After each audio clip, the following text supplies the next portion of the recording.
All right, welcome everyone. We're so glad to have you here with us today. And welcome to Bloomerang Academy. So as you're joining us today, if you would help us test out the chat and make sure that it's working well, please put in the chat what you had for breakfast today and what your current energy level is, because we are going to see if we can figure out which breakfast delivers the best energy level. This is a scientific poll, so please be honest. I will tell you, I had yogurt and granola and coffee. There you go, Frank. Yep, I was going to say my energy level is really high right now. Has nothing to do with yogurt and granola.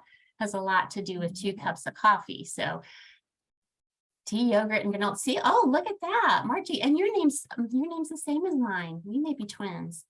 Just 2 cups of coffee, Tara. Oh my goodness. Oh, tragic. All right. So thank you for joining us and sharing all about your breakfast this morning. We really appreciate it. So if you are joining us and you lose audio at any point, or if you need audio for any other reason, our number today is 1-669-900-6833. And I will drop that into the chat in just a moment. Just a little bit of housekeeping before we start today. We do have a live transcript. If you should want to be able to read along and see all the wonderful words coming out of Frank's mouth today, you can actually follow along with subtitles. Don't forget to click on that and you will have that available to you. We do have 2 different ways you can interact during our session today. You can interact with the chat like we're doing right now and tell us about your breakfast, or you can interact with the Q&A. So the chat really is for us to be able to share ideas. As Frank's talking, maybe you've used Gratavid in the past and you want to tell us a little bit about that. Please put that in the chat. We want to hear about your best practices. This is a space for us to share ideas and really be able to gain a lot from each other. So the chat's a great place for that. If you have a burning question, something you need answered from one of the panelists today, please put that into the Q&A. We're more likely to see it there than in the chat because sometimes the chat gets busy. A few other housekeeping items quickly. The resources mentioned today and all of the links and those things will be shared with you after our session today. Don't feel like you need to write everything down. You will be getting this in an email later on today. So just sit back and enjoy and listen today. Any questions that we are not able to answer live in the Q&A, we will address them after the session today. So don't worry, your question will be answered even if we can't get to it today. And then if you need further assistance, please feel free to reach out to our amazing support team at support@bloomerang.com. They will be able to help you and they're wonderful. So no problems with that today. Before we start, I do want to launch a poll. So the poll that I'm going to be launching has to do with what you're currently using at your organization. So are you using Bloomerang by itself, Gratavid by itself, both Bloomerang and Gratavid, or neither Bloomerang and Gratavid? Let's see what we're getting here. All right. We've got 25 people. We're most everybody has answered. It looks like we have a lot of Bloomerang users out here.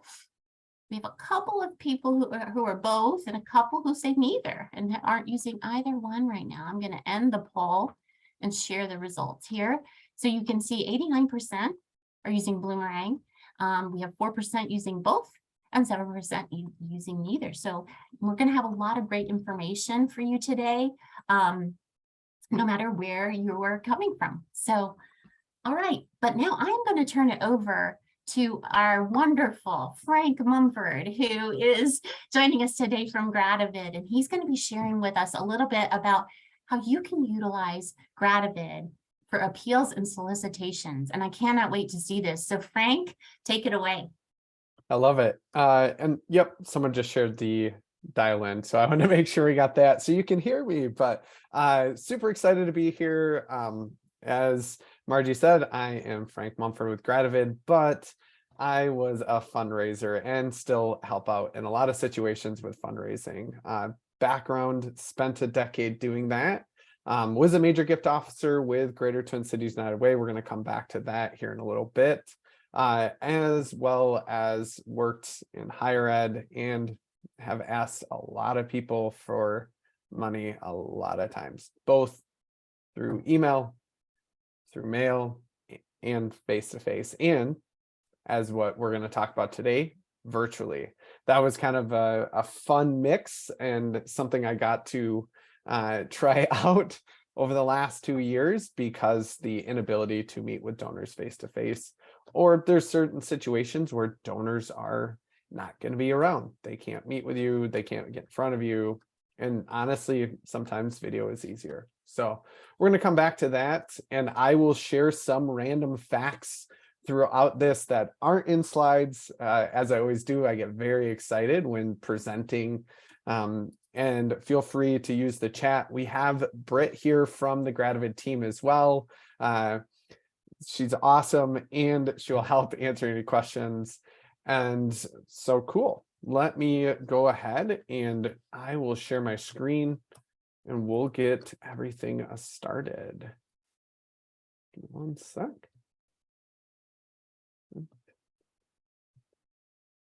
Here we go.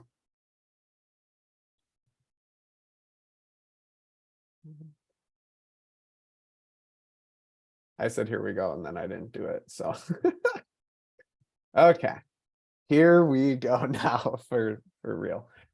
So as I said, I work for Gratavid. I do have my CFRE. I got it a while back. It's always fun to renew it too. So hopefully you continue to participate in things like this to get those credits for your CFRE. So I'm going to share really quickly just the mission of Gratavid. We always find it as something important to be able to share. And for us at Gratavid, we're about bringing human connection to a digital world. And the way we do that is through personalized video, either generic video that matches a donor's passions and interests, or a one-to-one video where you say the name, like you see here, where John is thanking Glenn. And that is Gratavid in a nutshell. We're going to come back to that as well. And then we do have a direct integration with Bloomerang. So on the stewardship, on the thank you side, when those big gifts come in, after you learn everything that I'm going to talk about and mimic it, I can't guarantee everything, but you can thank donors and you can automate some of your process using the direct integration. Okay, so let's talk about what we're going to go through today. So today's agenda, we're going to talk about disrupting the channel. So there's different methods and ways that we reach out to donors. We're going to talk about how we can disrupt that channel, get through to them, get in their inbox, and get those responses. We're going to talk about getting others involved, how you can use video for that, as well as getting those donors involved. We're going to talk about personalization, and then I'll share some action steps. Couple quick reminders. Besides, use the chat, use the question box, all of that is, if you have questions along the way, please do. But 31% of all giving happens in December. So just know that. I appreciate your time and being here, because Giving Tuesday is 26 days away. It's on the 29th. And 31% of all gifts come in by December. So right now is key critical, getting your direct mail pieces out, getting in front of donors, asking for their annual gift. So much happens these last 2 months for most nonprofits. Now, if you're in a fiscal year, still a lot does happen in December. Really quick thing to mention, we all have first-time donors. Giving Tuesday is the biggest donor acquisition day of the year for anyone. But we have a retention issue. One of the big solutions to helping retain donors, beyond sharing impact, beyond communicating their gift, is to make sure you ask. Some organizations will ask again. They'll ask with that thank you. They'll ask, which is a task, not an ask. They will say, hey, we need to lay off. Maybe they'll give again. But the number one reason why donors don't give again is they weren't asked. Awesome. And then love it. So in the chat, there's also the integrations, data management. So thank you, Margie, for throwing that in there. And so that's a big thing, is like, we're not asking, or we're not asking personally. That's the other thing. I was sharing a story before we all launched. I have a tendency to give gifts, small gifts to friends, colleagues. They'll reach out. They'll be like, hey, Frank, I'm raising money for this bike ride, which is going to go back to support their organization, or I'm raising money for X or Y or Z. And they personally reach out to me and ask me. And you know what? 99% of the time, I give them a gift. I say, absolutely, I'll help you. What's interesting, though, for me, obviously everyone's different, but for me, when I get an automated ask, maybe it's 5 months, 6 months down the road, and it's not from them, I don't give. I'll get a direct mail piece. I don't give. But when my friend, my colleague, that relationship I have with that organization, when they reach back out, and all it has to be is an email or a text, I will give to their fundraiser again. And that's why I've given to so many random organizations and friends. I'm always there to support, because I look at them as my friends, as my colleague. That's my relationship. And so that's, sometimes we forget that. And so what we're going to do is we're going to walk through how I closed this is not all about me, but how I closed $1 million asking through video. So we're going to talk about how you can do that. I'll walk you through the process of what I did. And then I will also provide some tips, some ideas as well. So first of all, let's talk about this. So when I was at the United Way, I had this innate opportunity to close a significant amount of gifts. Now, some organizations, they raise $500,000, $1 million a year. That's extremely amazing. I had the opportunity to meet with people who were higher net wealth, but we'll come back to all this again as I walk through my process. But this is the story we're going to tell, and I'll let it unfold through that. So then we talked a little bit about video, but really, like, the whole idea here is we want to disrupt the channel. So there's typical ways that you're going to approach a donor. Maybe you send them a direct mail piece. You're like, hey, will you consider giving again? You call them up, like, that's fine. Like, the best way to do it is to get face-to-face, but you always don't have that opportunity for whatever reason. And so traditionally, to ask for a gift, you're going to have one of those solicitation letters. Maybe you'll handwrite a card to say, will you consider giving again? You might pick up the phone, or you'll schedule a face-to-face visit. But beyond that, like, video has been such a critical play over the last couple of years. And that's really where we see personalized video coupled with Zoom, or scheduling a face-to-face visit using personalized video. And so we're going to walk through that right now.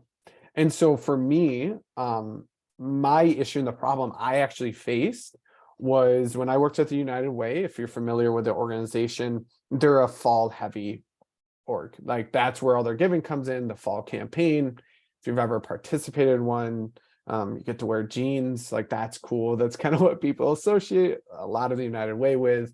But it's very fall focused, fall heavy. And so the year was 2020.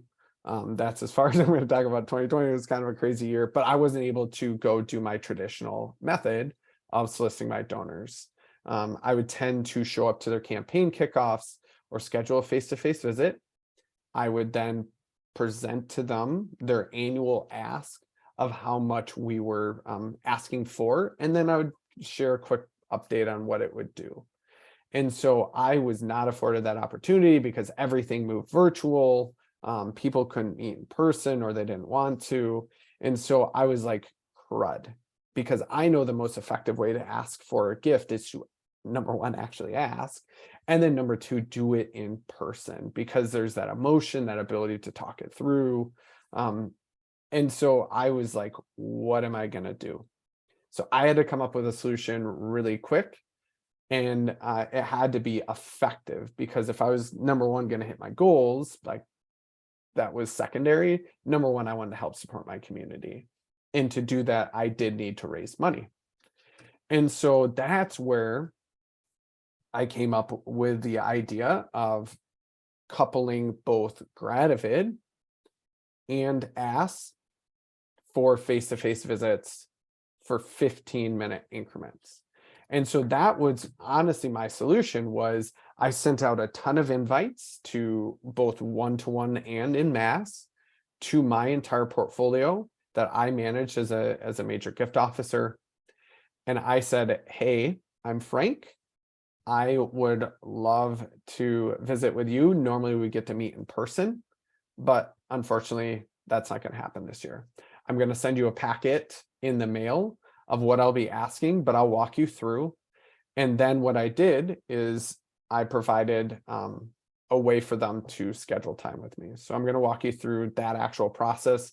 And then I'm going to show you the presentation that I did in 15-minute increments. So let me unshare here and then reshare my screen. So give me one sec. Okay. So here we go. Make sure I share the right thing. Okay. So in all of this, though, I'm not using the United Way's branding. I made up a fake nonprofit, just an FYI there. But it's all in the same concept, same ideas. But so first of all, what I ended up doing was I logged into my Gratavid account, and this is Gratavid. When you do log in, this is where one-to-one takes place. This is my task list. So what I did here is I said, okay, here's my top tier donors that I need to meet with face-to-face, that I need to get in front of, that I, number one, have a relationship with, and number two, they deserve and warrant that face-to-face, that personalized approach to me asking to visit. So I came into Gratavid, I would add them either one by one like this, or I would bring in a CSV here. I would add them in and create 20, 30, 40 tasks for myself to go and thank them, or not thank them, but say, I want to visit with you. Awesome. Then from there, I set up my template. So in the note template section, I came in here, I hit the plus button to create a template. And then this is what I created. So in here, my fake nonprofit is called Endless Trees. I love trees and outdoors and stuff like that. So it's my fake nonprofit. So don't try to give to it. So in here, this is where I set this up based around my use case. So this is my template I used. I said, thank you, first name. Appreciate all you do. Click the link to set up our meeting to connect around how you can help support. Again, I'm only asking for 15 minutes of your time. And that was key critical. So my portfolio consisted of C-suite through CEO of Fortune 500 companies. 15 minutes was I knew I could get them, and 15 minutes meant they would actually meet with me. And so from there, I just left this blank. And then I included a Calendly link to my calendar. And so what I want to do is make it as simple and easy as possible for that end recipient. So for example, if you wanted to send this out via a personalized email, you could include that Calendly link to say, click the link. If you don't have Gratavid, obviously, you could do that in your own email. And then I would just set this up in a lot of different ways. I would just make it feel very personalized, very much to them. And so I'd have, in this instance, it's a deforestation. It's kind of sad. We'll come back to that. And then I customize everything. Like I made you a personal video or your personal invites. And then I would make sure that this would auto resend. So I could auto resend back out to that individual, say, hey, I sent you a video, you didn't see it. Let's connect. So from there, I had two ways I would do it. Number one, if it was donors who it was okay for me to send to a large, it could be generic, I would come in here and I would just upload and import the list to those who I would send generically. And then I would put a video in here saying, hey, I want to meet with you. Look forward to that. But then there was those other donors who, yes, I want to say, like, let's meet face to face, let's meet one to one. So what I would do is now I go back to my task list. I would come in here and let's say ask for a visit. I would hit record. I would say, hey, oops. Hey, Frank, I wanted to send this over. I know we typically would meet in person, but this year you all went virtual. And so I thought I would follow suit. I'm going to send you a packet out in the mail once we schedule our time together, and then I'll walk you through the packet of what this year's annual gift ask will be. There is a link in this. Click schedule time with me. What that will do is it's going to bring you to my scheduling link, and then we'll set up a Zoom from there so we can meet face to face through Zoom. Appreciate it. Look forward to seeing you here soon. Reply if you have any questions, but have a wonderful day. Take care, Frank. Okay, so now I would upload that. And then give it 1 sec as it's uploading. And then from here, what I would end up doing is I'm going to choose my template that I use. There we go. And now I will choose this one. And then in here, it brings in, thank you, Frank, merges in all my details. And then literally all I have to do is hit send. So what I did is I had about 50 donors that I did that through. I reached out one-to-one personally through video to connect and to engage with them. So then I could do it. And so then what they would get in their inbox was a video from me waving at them. And so they would see me, which we had that relationship. They had an idea of who I was. They met me before. And then when they click through, they could watch the video and then click on here, which was going to bring them to that Calendly link where they could schedule 15 minutes of time. And so the biggest thing that I would say with that whole process was, number one, I got people to respond and they would open up my emails. Gratavid helps track that and would help track it for me to see who had engaged with it, who had watched it, and who clicked the links. So I knew which donors were engaging. It helped prompt me to do further follow-up if they didn't open or watch or whatnot and click through and schedule time with me. And then beyond that too, the nice thing is, like with our Bloomerang integration, anytime I sent that one-to-one video, if they replied or if they watched it, that would actually go back into their Bloomerang record. So now I had a record of it, and me as a gift officer, I didn't have to worry about like recording it back into their record, which is like a blessing. I tell you what, when you're sending 50 of these, it's a pretty nice thing. Awesome. So then from there, when they would actually schedule that Calendly, they would schedule time on me. What would happen is they would then get an automatic, hey, we scheduled time with you, here's your Zoom link, and it would put it on their calendar and my calendar. Just by like, put it in the chat really quick. How many people have gone back and forth with trying to schedule face-to-face visits, trying to find that time or find that like perfect date and time? Anyone ever struggle with that? I did. I'll raise my hand. Yes. Okay. Thank you, Diana. Yeah, it's a pain. So tools like Calendly, HubSpot, if you use that as for any of your marketing materials, you can use scheduling through that. Those are critical and help save you time, especially, you know, if you're a smaller nonprofit, it will help save a ton of time and back and forth. Awesome. So now, once I scheduled those visits, to give you an idea, I sent out about 120 of these. Half of them clicked the link and booked time with me. So I had 60 15-minute Zoom meetings scheduled for me. I didn't have to do it. It was so amazing. So now I could focus on the deliverables. I could focus on that presentation and get their info out to them. So what I would then do is I would say, cool, we scheduled, let me send you your packet. They would get a packet in the mail as a folder. You don't have to take it to this level, but I was asking for anywhere from $10,000 to $100,000. So they got a packet.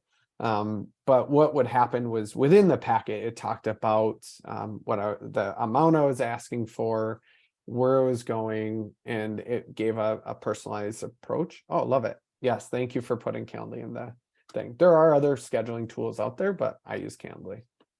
So then what ended up happening is this is what I presented. I had 15 minutes to present their ask. They knew I was going to ask. I will tell you what, the fact that they knew I was going to ask made this so much better. There is no surprise. And more or less you qualify these people down to say like, yes, I'm open to talking about my annual gift ask. And so what I did here was first, I always started out with what they did. So what was accomplished through their support this last year.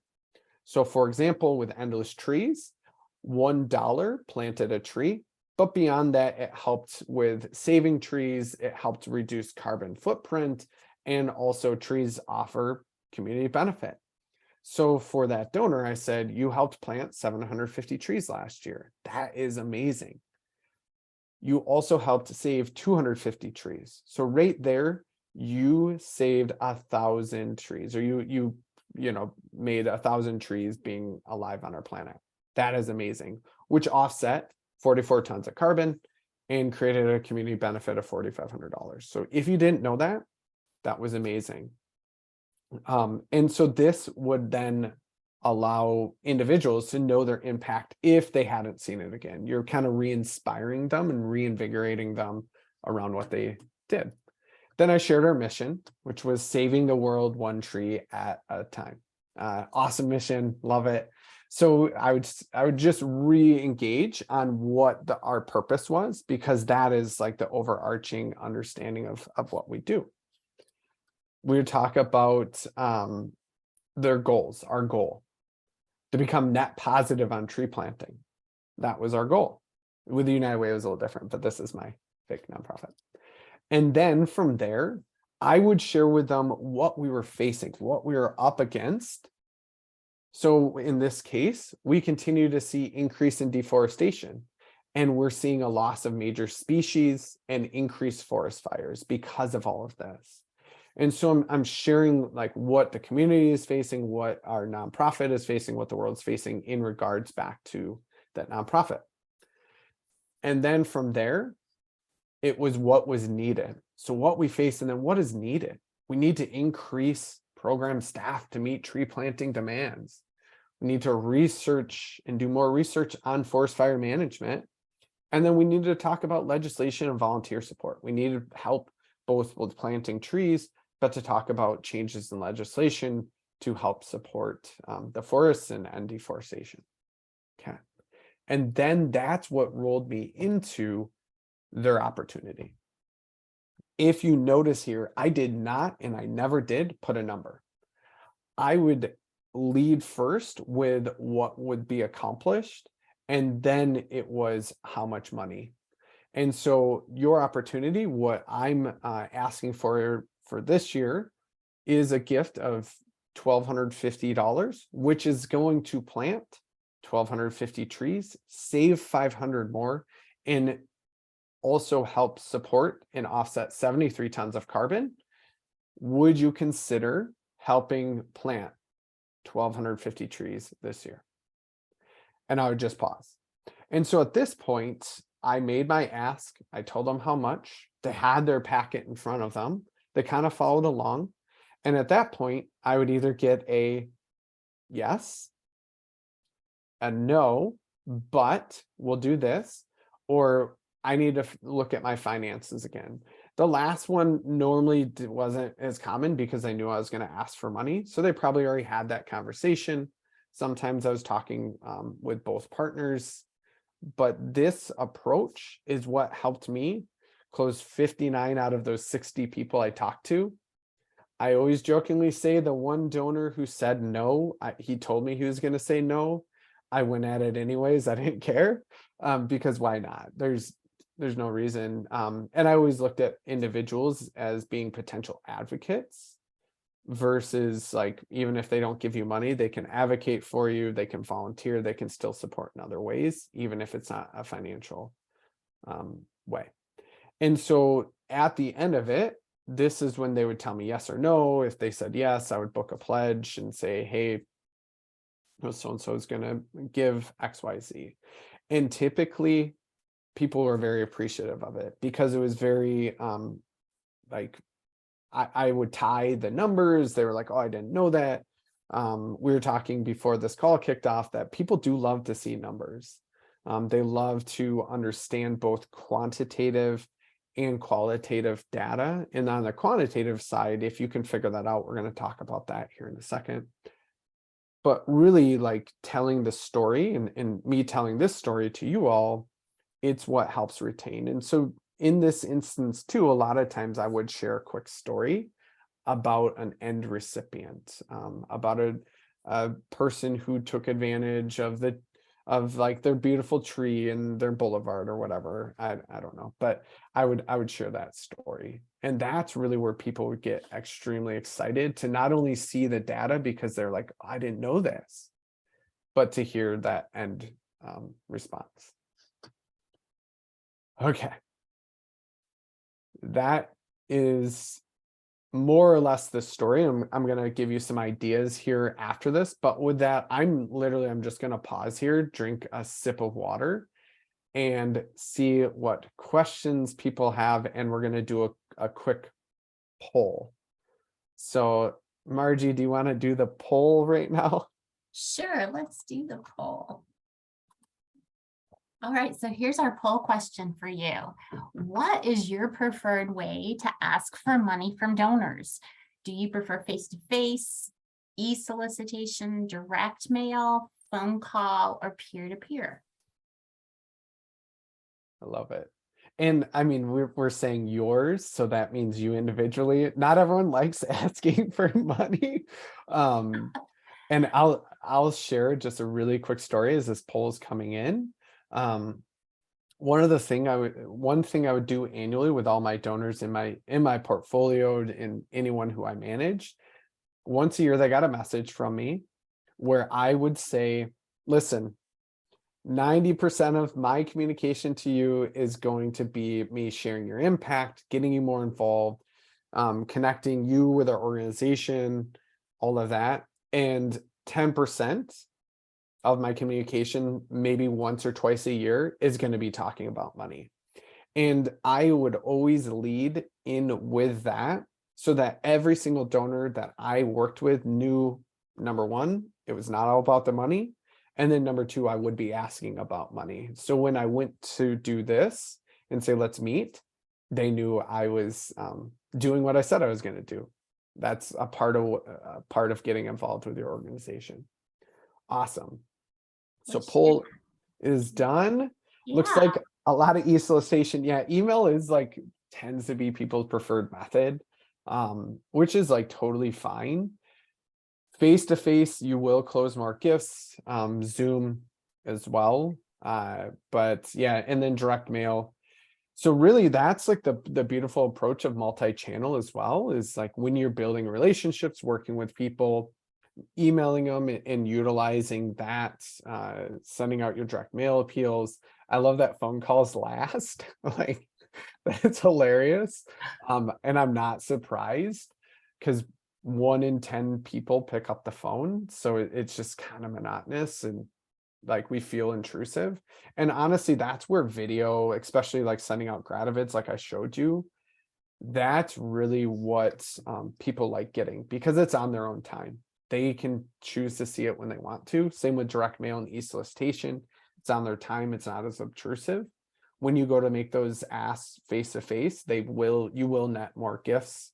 But it also takes up time. And that's really where I found such power in scheduling those Zoom meetings, those 15-minute increments, where I could roll through like so many in a single day or a week that it didn't take or put a huge burden on me or the end donor. Awesome. Okay.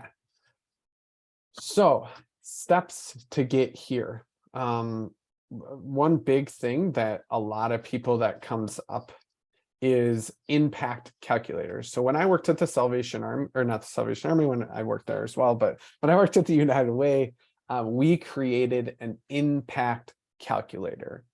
What it did was I could put in a donor's gift amount. And for me, as making an ask or sharing impact, I could then get the output of what was accomplished based on that dollar amount. Now, that was extremely beneficial when I went to go make an ask, or I went to share updates or what a gift could do. To actually do that, I'm going to show an impact calculator that you see here on the screen. It's United Way of Holton Hamilton. But what you actually can do as an organization is you can take your overarching income of what you not income of what you spend per year. So what do you spend on all your programs? What do you spend on keeping the lights on? Everything. So take your overall expenses, and then you can literally divide it out on your output. So how many people did you serve? What was accomplished based off of that? And so that's how we did it with the United Way. We knew on an annual basis, we served 100,000 people. With that, our expenses were, I would say, I don't know, like maybe we put into the community 50 million.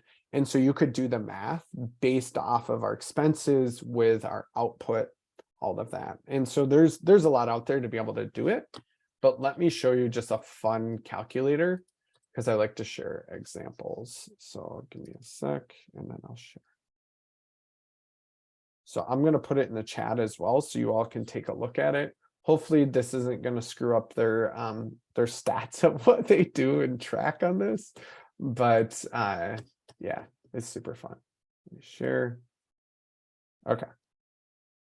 So right here, similar to the impact calculator I had, you could save $1,000 and you hit the calculate button. And right there, it says 1 month of supply of diapers for 50 babies. Oops. Am I showing? Yeah, I'm showing the right screen. Okay. Program materials for 20 youth and after school programs, and then 1 month of nutritious meals to victims. So that's what was really unique and neat about being able to develop that. If you don't have impact calculators or don't know how to pull these numbers, feel free to email me after the fact or talk to your finance department. They should be able to help you work through some of this as far as like your outcomes versus what you're spending. And so this is just a really fun example of how you can show quantitative data to those donors, but really like the true beauty comes from stories. That's what I would say is even better. Okay, let me reshare.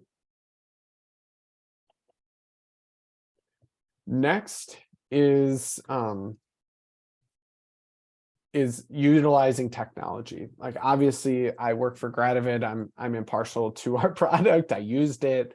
I now work there, but utilizing technology can help you do your job smarter, not harder. That's an old saying, but literally like we talked about the back and forth with scheduling time on people's calendars. Calendly solves that. There is technology out there to solve every issue. It doesn't have to cost you hundreds of thousands of dollars. Calendly is relatively cheap, and you can utilize it for your team, and it links to your calendar and sets all that up for you. So it's just one of those beautiful things. Same with Gratavid. If you want to send these one-to-one videos, it's really easy to do that and give them call to action buttons to schedule time with you.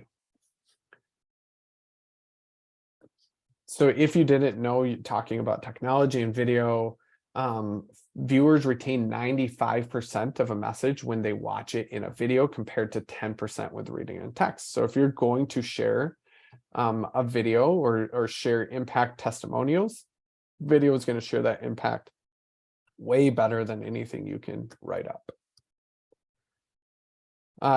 Do personalized approach. So personalization and personalizing towards that individual. I talked about that when I have friends message me about giving to their fundraiser. I am more than likely to give, and so are others. 44% of donors would give 10% more, and 62% of those pesky millennials, I am one, would give more if your approach was personalized and meant for them, if it felt like it was coming from a human.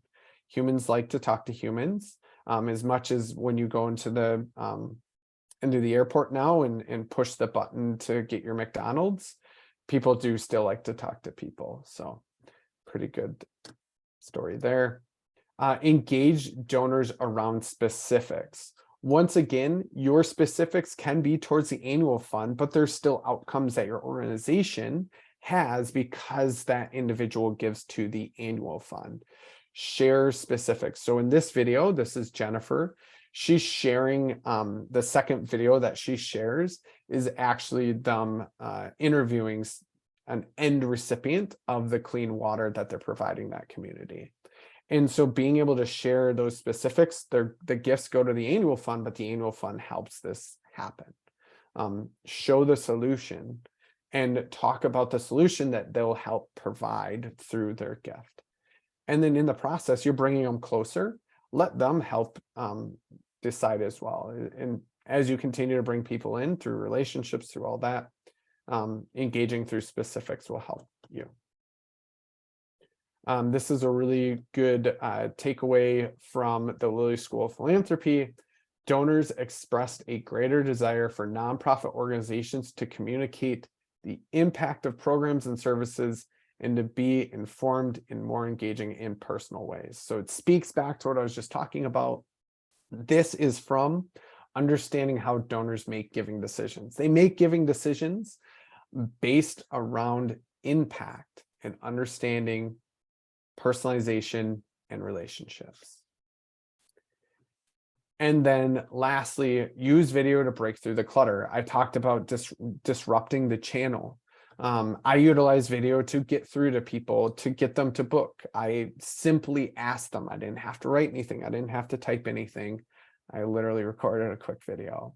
Use video to do that. There's a lot of different ways video can come into play, but video will help break through the clutter, through what they're used to seeing, direct mail, e-solicitation, stuff like that. And I love quoting this. If you did not know, 1 minute of video is worth 1.8 million words, which is kind of crazy to think about. But then lastly, one extra tip that is not in here, and then I'm going to stop talking because I've talked too much, and I'd love any questions, insights, input. Mail merge. So if you have Outlook and you have not explored the email mail merge yet, please Google it and look to how to do email mail merge. It is an amazing, amazing thing that you can utilize. Also, utilize mail merge. So when I would set up to send these letters out, every single letter was slightly different. So what I would do is I would have my ask statement within the mail merge field. And so it would merge in the exact ask of where I was asking them to give to. Now I was asking them for general fund, but within our general fund, we had specific areas of focus. So if it was around education, if it was around jobs, or if it was around household stability, my ask was around that, specific to that area, and it had a specific amount that matched either what they gave to before, because I knew they weren't going to increase, or most of them was a slight increase, of course. Why would I not? But within my headers, I would have my ask statement, and then I would use mail merge to specifically change and tweak every single letter very simply. So then when I would hit print for all my solicitation letters for my major portfolio, I had exactly what I was asking for, exactly where I was asking for it to go. And then the last thing on this that I'll talk about, if you have stock donors, do not ask for a dollar amount, ask for the number of shares from the stock they would give from. So if they always give from, for example, 3M, they always give X amount of shares from 3M, look at what their stock is trading at, translate it to stock, because when people see dollar and dollar amount, it means something differently in their brain than you asking for 500 shares of 3M. It's like, okay, cool, I have like 10,000 shares of 3M, 500, that's nothing. And so when you translate it that way, it makes it easier for someone to say yes. Awesome. Okay. So with that, really fast conclusion, then let's talk about questions. I've raised millions and millions of dollars throughout my lifetime, and I'm happy to answer anything on the annual fund side as well. I did a ton of e-solicitations and direct mail, but really, like, the biggest thing is you don't have much time left. Unfortunately, we're 2 months before the end of the year. Determine how you can share impact and share stories. Is it going to be through video, through written word? Utilize your YouTube videos, the assets you already have, share that out. Try to personalize your communication as much as you can. It will net higher returns. And then lastly, like, just make sure you ask. If anyone knows who Shia LaBeouf is, his video of just do it, like, I was not going to put it in here, but if you're familiar with that GIF or that meme, just do it, just ask. Okay. Awesome. So now we have a question, and I will start answering whatever you want to ask me. Like, I'm an open book for the most part. I do live in Minnesota. I don't think I said that. And no, we don't have snow. Okay. So how effective, so first question we have is, how effective could these approaches to the year-end ask if your annual fundraiser occurs in October? Would you include those who gave during the annual fundraiser since they just gave, or concentrate on those who've given this year but maybe didn't participate in the annual fundraiser? And how do you incorporate those who you already give monthly? Love it. Okay. So first question, you did a big annual fundraiser in October. So one of the things there would be follow-up. So they asked, maybe you sent them a letter. How many times, like, how many of you all get a letter in the mail asking you for money, and you're like, oh, cool, they're asking for money. You like rip it, put it in the bin. I recycle it, but it's pretty common. And so that follow-up is extremely effective. It's looking to say, hey, I have like XYZ gifts haven't come in from the annual fundraiser. We should do a quick follow-up, quick email follow-up, but try to personalize that as much as you can. Hey, like with mail merge or whatever, maybe you can do one-to-one. It's, hey, we sent a letter out last month. I noticed you normally give this time of year, and just wanted to check in about that. So hadn't seen anything come in. Want to make sure something didn't get lost in the mail. So when in doubt, like, I love USPS, but you can always blame them to say, I'm making sure you got it. It's a nice little trick. And so then the next question is, like, if they just gave, you can always ask you can ask again as long as you reported back, you sent them a thank you, and the money was spent, or you shared where the money was going to go. You can ask again. Now, if you're going to do a second ask after they just gave like 30 days ago, you can just make sure it's a little more targeted. Maybe they care about a program they gave to the general fund. Do a little more specific and give them a good reason why you're asking. So maybe you're X away from this fund, you wanted to see if they could help close the gap, or it's to a specific area, or XYZ, if you can raise this amount of money, this is more of what it's going to do for your nonprofit. And then monthly donors, absolutely. Feel free to ask monthly donors again. Maybe you have a match for Giving Tuesday. They give monthly. I think I give monthly to a couple nonprofits, and like, I kid you not, if they asked me for money right now, I'd probably say yes. I forget that I give monthly, and a lot of donors, like, for sure forget they give monthly. Like, and so once again, on that second ask, same idea, be specific or try to personalize it as much as you can to that end recipient, but like you can do it as long as you close the communication gap and they know where their money went, you've said thank you, all of that. Those three things that allows you to be able to ask again. I love it. In your presentation on the 15-minute Zoom meeting, your first and final slide indicates their impact based on dollars they gave. So those two are customized, and the middle slide's more generic. Yes. Yeah. So basically with all my slides, only 2 of them were customized for that donor. The rest was the same, which made my life way easier when I had to do 60 of these. So that first slide was what did they do? And the last slide is what I was going to ask. That's where, yeah, I would personalize those. And then what would have been in the packet to go with the trees example, more in-depth info or same slides. So I wouldn't include the slides there. The slides were kind of like this like orchestrated event, but I had a giving report that I would provide them within it that was a little more in depth. It talked about each specific program area.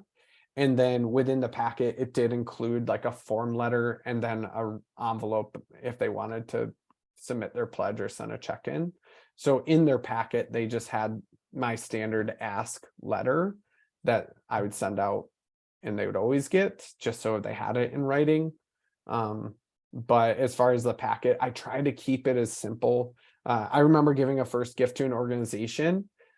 I literally got like a book and I'm like, where do I start with this? Keep it simple, direct, and match either how the gift came in or what they care about. Like less is more, and you're wasting less paper, less trees, and it's less of an issue for you as far as getting stuff out. Awesome. What other questions? So there's I did say I was going to share my email. And to be honest, so my concept of these slides, I actually borrowed the idea. So this was like any good like fundraiser knows how to borrow different samples, ideas, stuff like that. If you've ever heard of a group called Advancement Resources, they were the first one. I saw this like 10 years ago. When they presented on like making the ask, and this was what they 100% what they recommended was simple slides, show the impact, show the ask, all of that when you meet with those individuals. Awesome. When calculating impact, do you lump all services together? We have some clients who get 5,000 in therapy and others who get a 3-hour class worth maybe. So good question. Literally, I brought this up before. There's this tendency within like nonprofits. So say you're like a food bank versus like what you're doing. Like a food bank can be like, hey, we supported 10,000 people with your $5,000 gift. Like that's cool. But also like you have a cool story to tell as well with those services, or say you're doing more life-changing stuff with those individuals. So make sure when you do that, if you don't have the big numbers to show, that you share those stories within it, and then what the true like long-term impact. So the question is like when calculating impact, yes, you can do a lump services of like, here's all the services we provide, and then this is the number of people we serve. You can absolutely do that. And then you can break it down. So for example, on those therapy sessions, say it's $5,000 is that cost, how much you spending on it and how many people are going through it. But always make sure to include your operating costs, and anything and everything always include operating, because when you're going to make an ask, you want to make sure that you cover your costs and expenses as well. And then if I give specifically to therapy, or if I give specifically to that 3-hour class or whatever it may be, that's where you can break some of those out for that individual as well. And so I would start with just first the outcomes. You spend $100,000 on this program and 20 people go through it. I would start there. That's the easiest way to do it. And then you can get more specific and targeted as time goes on. Like with the United Way, we had 3 areas. So I had like, if you gave $10,000, my ratio was 0.017. That's what I would multiply their dollar amount by. And I have it memorized still. And then specifically, I would say, like, if you gave just to food or household stability, if you gave just to education, if you gave just to jobs, this is what it meant. All that money still is general fund, but we just more targeted it to that ecosystem of granting. Good question. So Frank, as we're getting towards the end of our session, this has been amazing. Thank you for all of this great information. I mean, it's clear to me that this is a great way to be able to reach out to donors and be able to really secure those gifts. I am going to launch an ending poll, and then I'm going to ask you a question, Frank. So what would be the advantage of using Gratavid with Bloomerang? Like, how does that really advantage people to have that combo? Yeah, I love it. Absolutely. So the biggest thing is on the front end and the back end. So when you're going to reach out to these individuals, video has the power to do that. But what's even better is we're not your CRM, Bloomerang is. And where you want your data stored is back in that Bloomerang record, back in there. And so then the second part to that, beyond things getting recorded and stored back into their Bloomerang account by using Gratavid through that connection, when these people give at year end, when these people give on Giving Tuesday, stuff like that, you can set up rules within your Gratavid account that will trigger based off of gifts coming into Bloomerang. So say I gave $1,000, you can literally trigger and have a task assigned to someone so they can say thank you personally, or a video can automatically go out thanking them for giving on Giving Tuesday. And so the biggest advantage is it's a very in sync system in integration, both with Bloomerang and Gratavid. It's really easy to set up, and it's a total value add to your team, either being a 1-person shop or 20, 30, 40 people. You can all use it within the same, and it's going to save you time and resources. Absolutely. And then I do have one more question. Yeah. So are there other ways to use this? I mean, we're talking about appeals and solicitations today, but what are some other ways that people might use Gratavid in their fundraising efforts? Yeah, absolutely. Beyond, like, stewardship is one thing that a lot of people use it for. Thank you videos, sharing testimonials, events. That's another one. You know, those galas, golf events, whatever, sending out invites using video, saying you're invited. Maybe it's the chair of the committee or the chair of your board, sharing messages, New Year messages, Thanksgiving messages, all of that. And then beyond it, it's just keeping in like really nice touch points and communications with donors.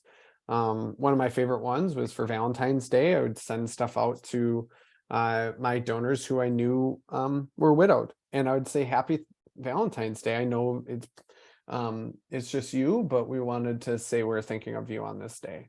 And so there's just so much you can do with video that is quick and easy. You don't have to put any effort into like figuring out what you're writing. You can just be yourself.